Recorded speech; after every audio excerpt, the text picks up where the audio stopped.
प्रबल वर्षा और बन्या भासिला दुबई। आसतु जानिबा यार सर्विसेज खबर विषय। संयुक्त आरब एमिरेट्स मंगलवार प्रबल झड़ वर्षा हेबा फल दुबई रे भीषण बन्या परिस्थिति सृष्टि होईची। 1.5 वर्ष रे जेतिकी वर्षा हेबा कथा मात्र किछि घंटा मध्य ताठारु अधिक वर्षा होईची। एथिजोगु दुबई अंतर्जातीय विमानबंदर रे विमान चलाचल बाधाप्राप्त होईतिला।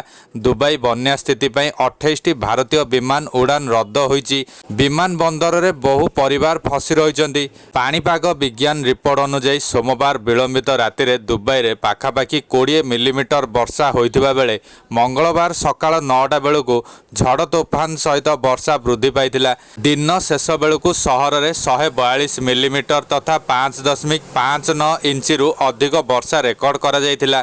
साधारणतः दुबईर अंतर्जातीय विमानबंदर रे वार्षिक हाराहारी 94.9 मिलीमीटर तथा 3.73 इंच वृष्टिपात होता है। प्रत्यक्षदर्शी कहवा अनुसार विमानबंदर आखपाख रास्ता जलमग्न हो जाइतिला एवं विलासपूर्ण कार रे थिबा धनी ड्राइवर माने बन्याग्रस्त रास्ता रे भासुथिबा देखिबाकू मिलुथिला। प्रसिद्ध बुर्ज खलीफा उपरे मध्य अनेक वज्रपात होइतिला।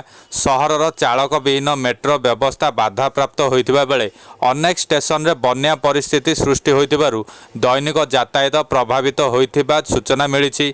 यूए रे थिबा स्कूल गुड़िक बंद कर दिया जाइछि एवं सरकारी कर्मचारी घरे रही ऑनलाइन काम करबा व्यवस्था आरंभ कर दिया जाइछि।